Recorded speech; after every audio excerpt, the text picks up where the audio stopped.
Good morning dear students. Shivam Sankalp की इस online classes में आप सभी का स्वागत है। डियर स्टूडेंट्स, आज की क्लास में हम स्टार्ट करने जा रहे हैं आपका अध्याय तीसरा, और जो कि आपका अध्याय क्या है, धारा विद्युत। अभी तक हम लोगों ने 2 अध्याय कंप्लीट कर लिया है और अब आगे बढ़ रहे हैं इसी सिरे में, और अब तीसरा अध्याय पढ़ने जा रहे हैं। क्या है? धारा विद्युत, यानी करंट, इलेक्ट्रिसिटी। ठीक, अब इस पूरे चैप्टर में हमें क्या कुछ जानना है, क्या कुछ पढ़ना है, ये सारी चीजें आज हम डिस्कस करने वाले हैं। ठीक, तो इस चैप्टर पे आने से पहले, इस चैप्टर की पॉइंट पे आने से पहले हम थोड़ी सी पुरानी चीजों को डिस्कस कर लेते हैं जो आपको पहले से ज्ञात है। ठीक, तो यदि हम बात करें ऊर्जा की, ऊर्जा के बारे में एक कॉमन सा थिंग आप जानते हैं कि ऊर्जा को ना ही तो हम नष्ट कर सकते हैं और ना ही तो हम ऊर्जा को क्रिएट कर सकते हैं, बना सकते हैं। हम केवल ऊर्जा को एक जगह से दूसरे जगह में परिवर्तित करते हैं, स्थानांतरित कर सकते हैं।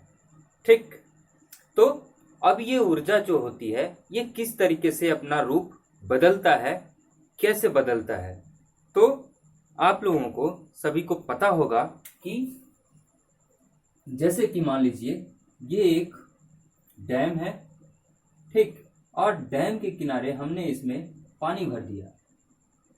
तो जैसे ही आप पानी इसमें भरते हैं किसी हाइट तक डैम में, तो यहाँ पे इसके पास कौन सी एनर्जी आती है? स्थितिज ऊर्जा आती है। ठीक, ऊर्जा के बहुत सारे फॉर्म होते हैं, बहुत सारे रूप होते हैं। तो हम थोड़ा सा ये जानने की कोशिश करते हैं कि ऊर्जा कैसे अपने रूप को बदलता है। ठीक, तो ये तो ऊर्जा का रूप ये हो गया कि अगर हम किसी हाइट पे किसी चीज को रखते हैं तो उसमें कौन सी ऊर्जा होगा। तो यदि आप पानी को किसी हाइट तक रखते हैं और एक डैम बना लेते हैं, तो इस पे हमें जो एनर्जी मिलती है, जो ऊर्जा मिलती है, वो स्थितिज ऊर्जा होती है। इसका फार्मूला क्या होता है? mgh। m क्या है? मास है, और g क्या है? ये ग्रेविटी है। ठीक, और h उसका हाइट है। राइट, ठीक, इसके बाद अब हम चाहते हैं इससे कुछ कार्य लेना। कार्य लेने के लिए क्या करेंगे डियर स्टूडेंट्स? यहां से इस पानी का हमने नहर साज दिया। नहर साज दिया तो चूंकि ये पानी बहुत हाइट पे है, ऊंचाई पे है, तो ये तेजी से प्रवाह करेगा। प्रवाह करेगा तो इसके पास ये जो पोटेंशियल एनर्जी था, स्थितिज ऊर्जा था, ये किसमें कन्वर्ट हो जाएगा?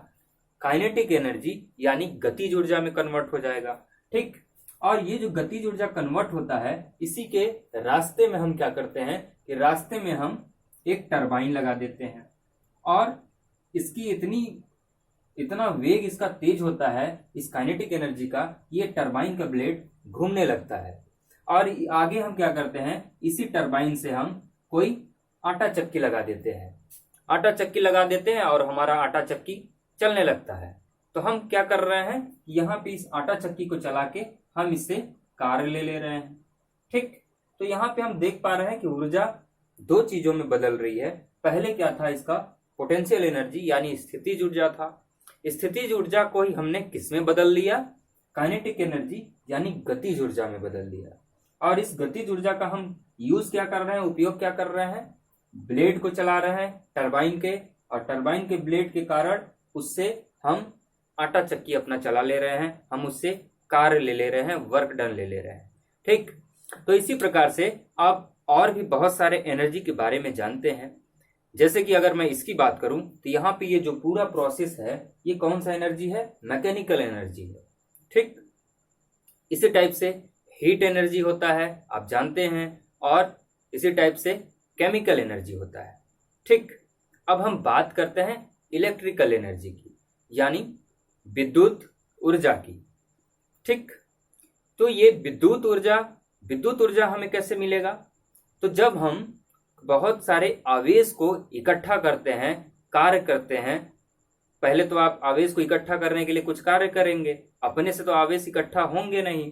तो जब आप कुछ अपना कार्य करके, कुछ ऊर्जा खर्च करके बहुत सारे आवेश को इकट्ठा करते जाते हैं, इकट्ठा का मतलब एक आवेश डालें, फिर दूसरा आवेश, तीसरा आवेश, चौथा आवेश, और डालते गए और बहुत सारे आवेश हमने इकट्ठा करके क्या कर लिया, कंप्रेस कर लिया, संपीड़न कर लिया उनका। ठीक, तो ये जो हम संपीड़न कर रहे हैं, आवेश को इकट्ठा कर रहे हैं, ये हमें किस में मिलता है, ये मिलता है हमें स्थितिज ऊर्जा में। और ये इसका नाम हम क्या देते हैं, स्थितिज ऊर्जा, और यही क्या कहलाता है, हमारा विद्युत ऊर्जा। ठीक, जिसमें हम क्या कर रहे हैं कि बहुत सारे, कुछ पहले तो ऊर्जा दे रहे हैं, कुछ कार्य कर रहे हैं आवेश को इकट्ठा करने के लिए, और जब हम आवेश को बहुत सारा इकट्ठा कर लेते हैं तो उसको हम कन्वर्ट कर लेते हैं किसमें, विद्युत ऊर्जा यानी इलेक्ट्रिकल एनर्जी। ठीक, अब इसका हमने एक नाम दिया, इसका नाम क्या हमने दिया, विद्युत स्थितिज ऊर्जा।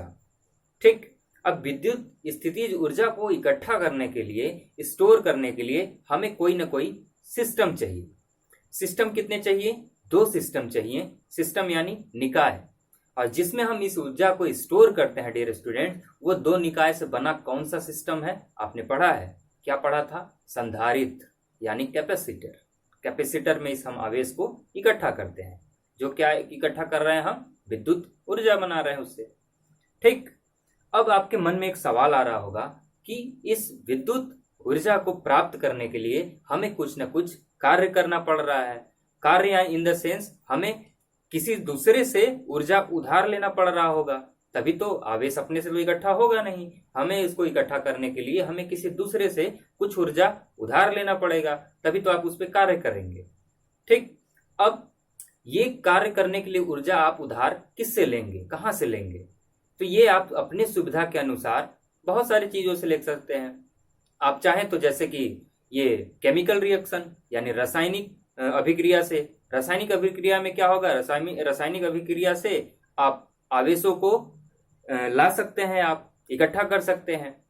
जैसे कि जब आप आवेशों को इकट्ठा लाएंगे, रासायनिक उसमें अभिक्रियाएं करेंगे, तो होगा क्या, वो आवेशों को धक्का देगा। ठीक, आवेशों को धक्का देते जाएगा और इकट्ठा कर देगा। और ये प्रक्रिया जहां पे आवेश इकट्ठा होता है रासायनिक अभिक्रिया के कारण, वो उसको हम क्या बोलते हैं, उसको हम बैटरी बोलते हैं, सेल बोलते हैं। और बैटरी और सेल का काम क्या है, यही तो है कि आवेश को धक्का देना, और धक्का दे के वो क्या करते हैं, इकट्ठा कर देते हैं।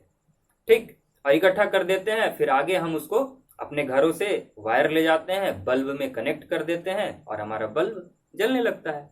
ठीक, तो यहां तक ये सारी चीजें आप पढ़ चुके हैं, राइट, पढ़े हैं ना, यहां तक सारी चीजें हम लोग पढ़ लिए हैं। अब हम आगे बढ़ते हैं और अपने चैप्टर पे आते हैं। हमारा चैप्टर है धारा विद्युत। ठीक, या फिर विद्युत धारा, अब जो चाहे वो कह लें। तो हम इस चैप्टर में क्या पढ़ना चाहते हैं, हम इस चैप्टर में पढ़ना चाहते हैं कि कोई विद्युत ऊर्जा है जो एक जगह बनती है, कोई विद्युत ऊर्जा है जो किसी एक जगह पे बनती है, और हम इसे चाहते हैं कि हम इसे दूसरे जगह पे ले जाना चाह रहे हैं, हमें इसकी जरूरत है किसी अन्य प्लेस पे, दूसरे जगह पे। ठीक, मान लीजिए ये जो आपका विद्युत ऊर्जा है जिसकी हम अभी चर्चा कर रहे थे, ये कहीं बना, कहां पे बना, मान लीजिए पावर हाउस पे। आपका ये विद्युत ऊर्जा पावर हाउस पे बनता है, और आप क्या चाह रहे हैं, आप इसको अपने घर तक लाना चाह रहे हैं। आप कहां चाह रहे हैं, इसको अपने घर तक लाना चाह रहे हैं। ठीक, तो आप यहाँ पे अगर इस पावर हाउस से अपने घर तक इस विद्युत ऊर्जा को लाना चाह रहे हैं, तो क्या कराना पड़ेगा, हमें ऊर्जा का प्रवाह कराना पड़ेगा, फ्लो कराना पड़ेगा, तभी तो जाएगा। अगर आप प्रवाह नहीं कराएंगे तो ये यहाँ पे जो ऊर्जा बन रहा है ये आपके घर तक कैसे पहुंचेगा, नहीं पहुंचेगा। तो हमें इसको यहां से यहां तक ले जाने के लिए हमें ऊर्जा का क्या करना पड़ेगा, विद्युत ऊर्जा का क्या कराना पड़ेगा, प्रवाह कराना पड़ेगा। ठीक, और जो चीज प्रवाह होती है उसको हम क्या बोलते हैं, आवेश।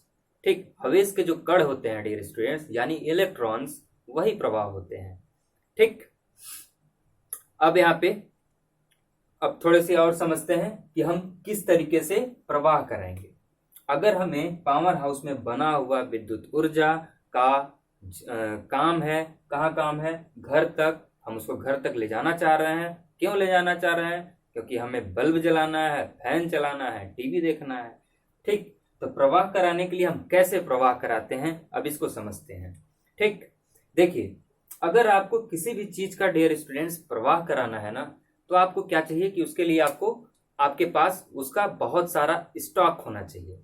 स्टॉक यानी एकत्रीकरण किसी भी चीज का, जैसे कि पानी, पानी की तरह अगर इस धारा का जैसे हम प्रवाह करा रहे हैं, इसी तरीके से हम पानी का भी प्रवाह करा सकते हैं। ठीक जैसे पानी प्रवाह होता है उसी टाइप से धारा भी प्रवाह होता है। तो आप समझिए इसको एग्जाम्पल से कि हमने क्या बोला कि हमारे पास अगर किसी भी चीज का प्रवाह कराना है तो हमें क्या चाहिए, स्टॉक चाहिए, बहुत सारा मात्रा में इकट्ठा होना चाहिए जिस चीज का हमें प्रवाह कराना है। तो जो धारा का प्रवाह होता है एकदम सिमिलर होता है किसके प्रवाह जैसा, पानी के प्रवाह जैसा। समझिए इस बात को। अगर मान लीजिए ये आपके पास एक टंकी है, ठीक, ये आपके पास एक टंकी है और इसमें बहुत सारा पानी का स्टॉक है। ठीक, बहुत सारा पानी का क्या है, स्टॉक है। स्टॉक यानी इसमें बहुत सारा पानी भरा हुआ है। अब पानी इसमें भरा हुआ है तो जो पानी के एक एक मॉलिक्यूल्स होंगे, एक एक अणु होंगे, वो आपस में क्या हुए हैं, इकट्ठा हैं, दबे हुए हैं एक दूसरे से। ठीक, और आप क्या चाह रहे हैं कि ये जो टंकी है, यहाँ पे जो स्टॉक है पानी का, आप किसी दूसरी टंकी में ले जाना चाह रहे हैं, वो मान लीजिए यहाँ। ठीक, ये आपके पास एक दूसरी टंकी है, आप यहाँ पे इसको ले जाना चाह रहे हैं। ठीक, ये इसमें ऐसे आप ले जाना चाह रहे हैं। ठीक, तो ये जो प्रवाह है डियर स्टूडेंट्स, ये कैसे होगा, ये प्रवाह कैसे संभव होगा, जब आपका ये जो टंकी है डियर स्टूडेंट्स, ये कहाँ पे होना चाहिए, उच्च, उच्च यानी ऊपर, उच्च ऊंचाई पर। ठीक, अगर इसका ये टंकी हमारा ऊपर यानी हाइट पे रहेगा, कुछ हाइट पे, तभी तो आप यहाँ पे प्रवाह करा पाएंगे। अगर ये बराबर में रहेंगे दोनों, तो क्या इसमें पानी का प्रवाह संभव है? तो आंसर है नहीं होगा। क्यों नहीं होगा? क्योंकि यहाँ पे कुछ बन ही नहीं रहा है। कैसे आप अगर टंकी को अगर यहाँ पे बराबर कर देंगे तो पानी का प्रवाह फिर ऐसे कहाँ हो पाएगा, नहीं हो पाएगा। ठीक, तो अगर आपको इस पानी के स्टॉक को इस टंकी में भरना है तो इस वाले टंकी को क्या करना पड़ेगा, इसकी ऊंचाई ज्यादा रखनी पड़ेगी और इसका ऊंचाई क्या रहेगा, निम्न रहेगा। तो इस प्रकार से हम कह सकते हैं कि जो पानी का प्रवाह होगा वो हमेशा किधर से होगा, उच्च से निम्न की ओर। सेम कंडीशन डियर स्टूडेंट्स इसमें भी होता है, किसमें, विद्युत ऊर्जा में। ठीक, विद्युत ऊर्जा का प्रवाह कराने के लिए हमें क्या चाहिए, यहाँ पे हमें पानी का प्रवाह कराने के लिए क्या चाहिए थे, पानी के अणु चाहिए थे। तो वहां पे अगर हमें विद्युत ऊर्जा का प्रवाह कराना है तो उसके लिए हमें किसका स्टॉक चाहिए, आवेश का स्टॉक चाहिए। अगर हमारे पास विद्युत आवेश का मात्रा ज्यादा रहेगा तभी जाके हम उसको प्रवाह करा पाएंगे। ठीक, तो ये जो हमारे पास विद्युत आवेश का स्टॉक होता है उसको हम एक नाम से जानते हैं, क्या नाम से, विभव के नाम से। ठीक, तो यहाँ पे जैसे ये ऊंचाई से, उच्च ऊंचाई से मतलब हाई हाइट से लो हाइट की तरफ पानी फ्लो हो रहा है, इसी टाइप से जो विद्युत धारा का प्रवाह होता है वो हमेशा उच्च विभव से निम्न विभव की ओर होता है। ठीक, कहां से, यहाँ पे एक चीज नोट कर लेंगे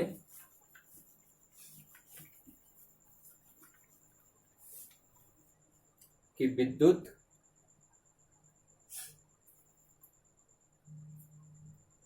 यहाँ पे नोट करते जाइए थोड़ा सा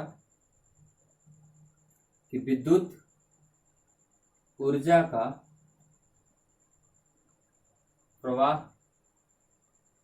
कराने के लिए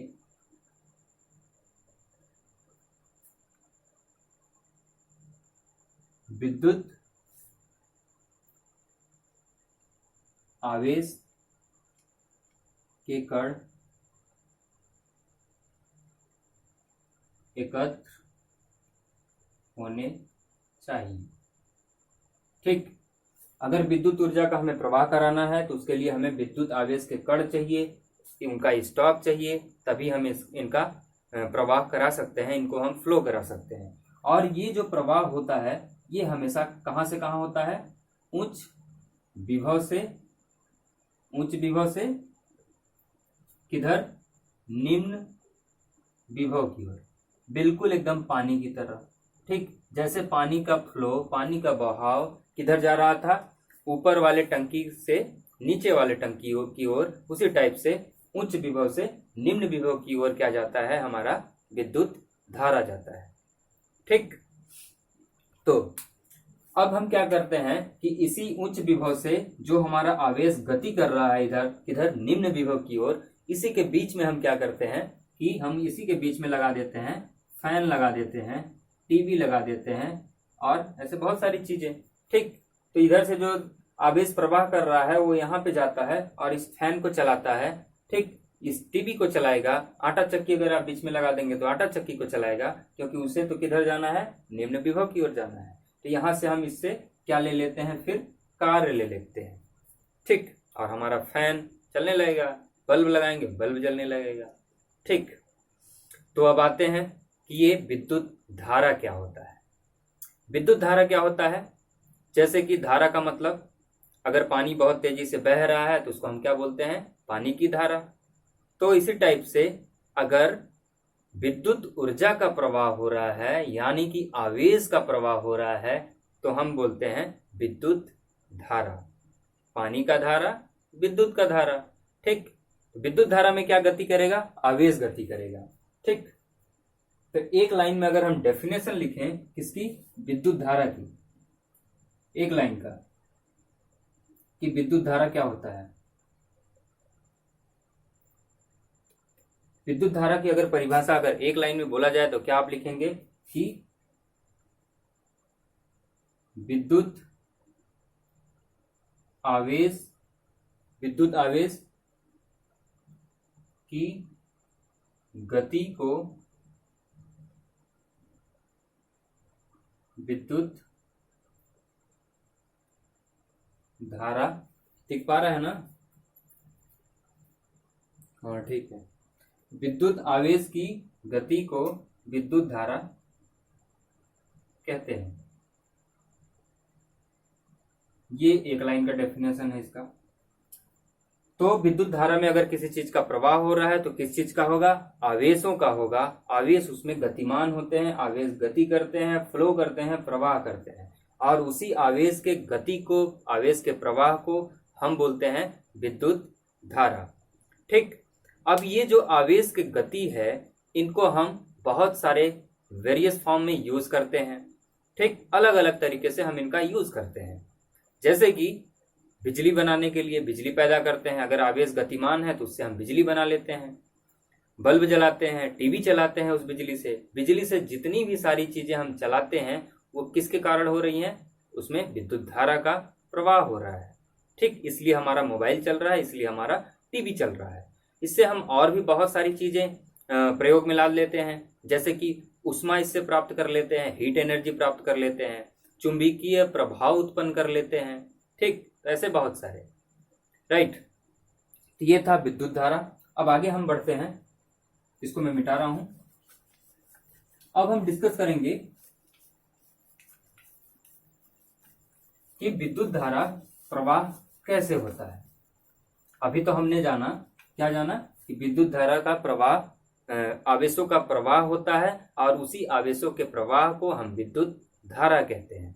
ठीक, तो ये जो विद्युत धारा का प्रवाह है ये होता कैसे है, अब ये हम सीखेंगे। अगर पावर हाउस में हमारे बिजली बन रहा है, जो कि पावर हाउस आपके घर से 200 किलोमीटर दूर है, आप उस 200 किलोमीटर से आप अपने घर तक बिजली ला रहे हैं, मतलब बीच में रास्ते में क्या फ्लो हो रहा है, क्या प्रवाह हो रहा है, विद्युत धारा प्रवाह हो रहा है। तो ये विद्युत धारा कैसे प्रवाह हो रहा है, अब इस चीज को हम समझते हैं। कैसे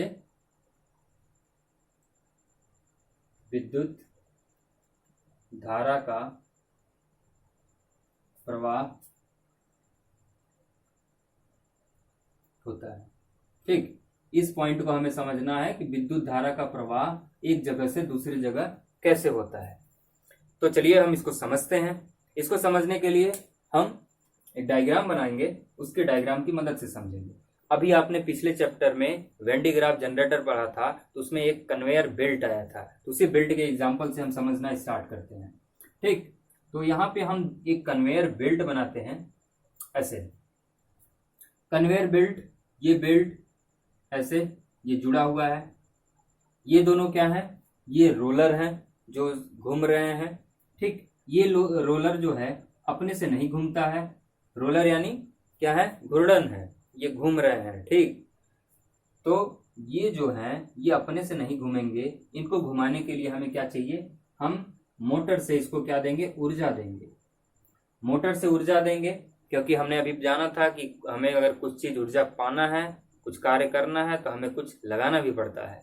तो जब आप यहाँ मोटर से इसको ऊर्जा देंगे तो ये जो हमारा रोलर है, ये जो चक्री है, ये घूमना स्टार्ट करेगा। और ये जब घूमना स्टार्ट करेगा तो ये बेल्ट जो है हमारा, जिसको हम बोल रहे हैं कन्वेयर बेल्ट, ये ऐसे घूमना स्टार्ट करेगा और ये प्रोसेस लगातार ऐसे चलती रहेगी। ठीक, अगर आपने कन्वेयर बेल्ट देखा होगा, ये कहाँ पे यूज होता है, प्लांट में। प्लांट में जो जैसे एनटीपीसी का प्लांट है तो वहां पे जो कोयला आता है उसमें ये कन्वेयर बेल्ट का यूज होता है। कन्वेयर बेल्ट में क्या होता है कि यहाँ पे ये कोयला आया, ठीक, यहाँ पे कोयला है, ये कोयला ऐसे ऐसे गया और यहाँ पे जाके ऐसे गिर जाता है और ये बेल्ट फिर ऐसे चली जाती है, फिर इधर जाके कोयला लोड होता है, फिर ये कोयला इधर जाता है, ऐसे गिरा देता है और ये प्रोसेस ऐसे ऐसे चलती रहती है।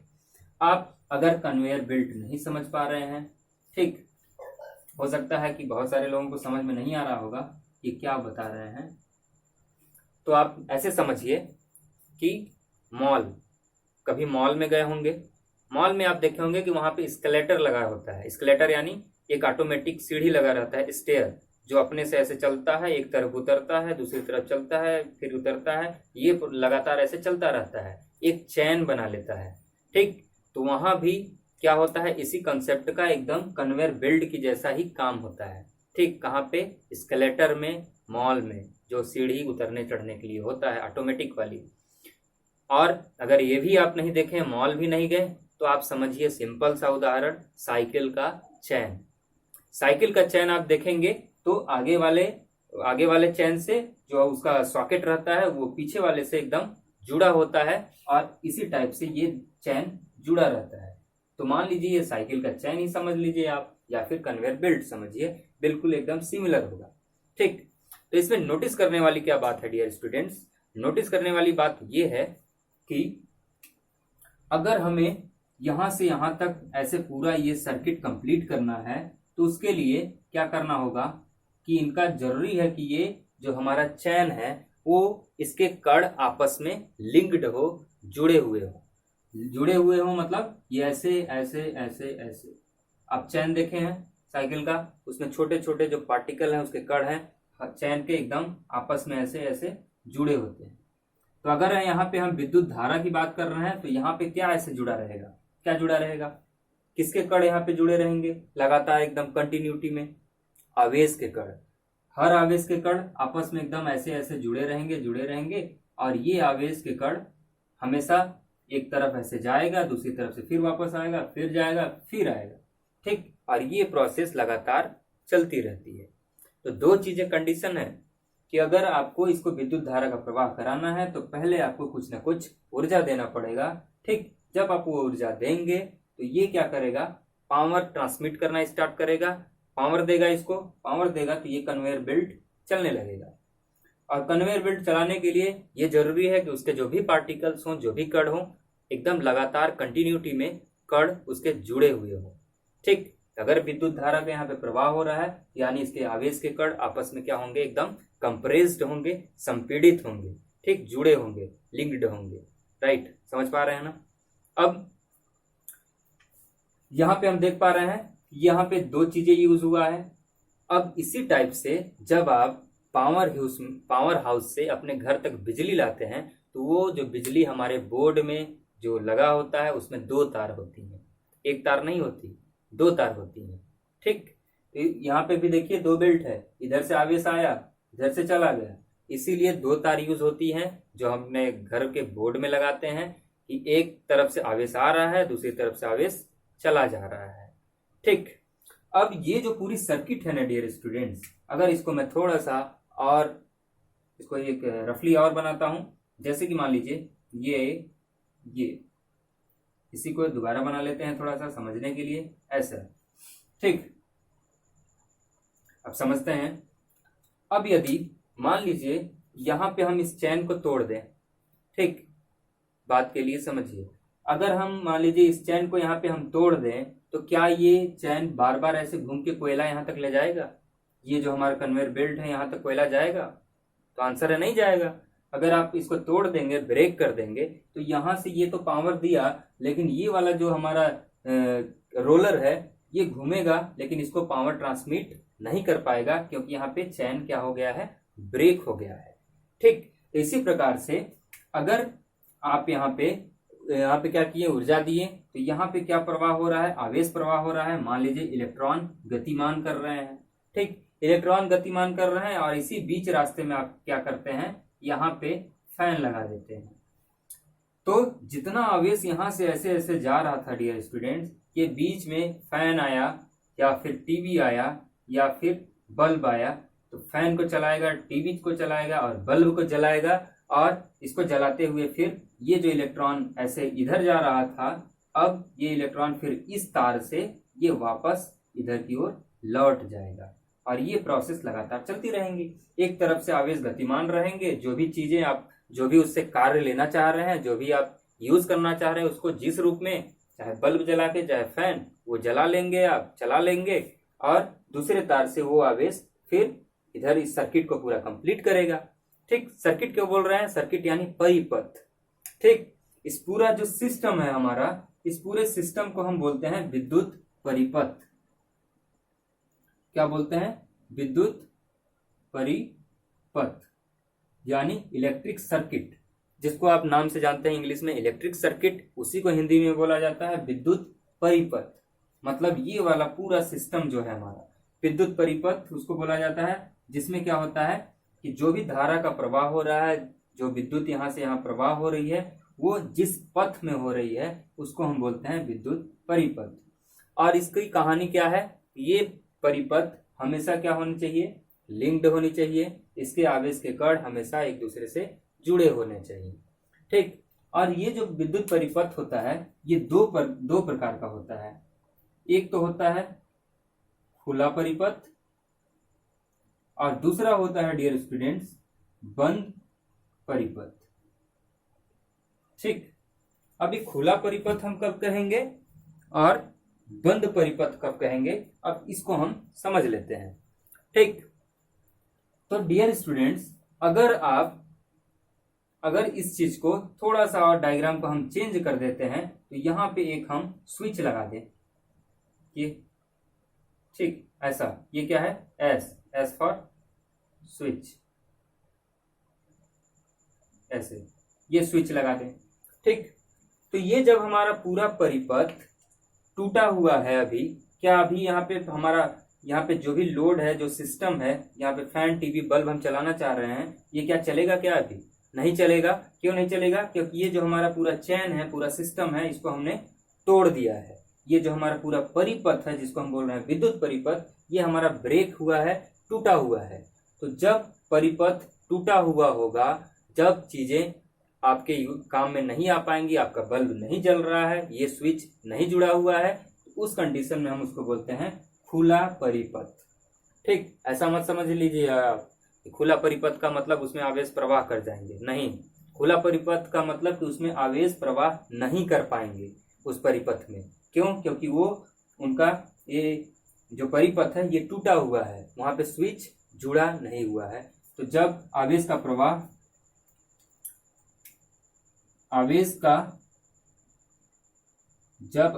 प्रवाह नहीं हो पाएगा, तो उस ऐसे परिपथ को हम खुला परिपथ कहते हैं।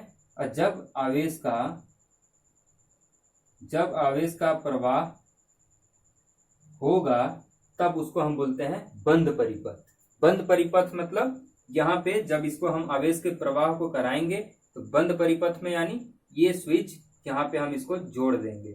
जब ये जोड़ देंगे तो ये पूरा हमारा सर्किट कंप्लीट हो जाएगा, पूरा परिपथ लगातार कंप्लीट हो जाएगा, और ये सारी चीजें हमारी फैन चलने लगेगी, टीवी चलने लगेगा, बल्ब जलने लगेगा। ये था विद्युत परिपथ। दो प्रकार के होते हैं, खुला परिपथ, एक बंद परिपथ। जब हमारा परिपथ इनकम्प्लीट हो, टूटा हुआ हो, तो उसको हम खुला परिपथ बोलते हैं, उसमें आवेश का प्रवाह नहीं हो पाता है। और जब बंद परिपथ होता है तो उसमें आवेश का प्रवाह हो पाता है। ठीक।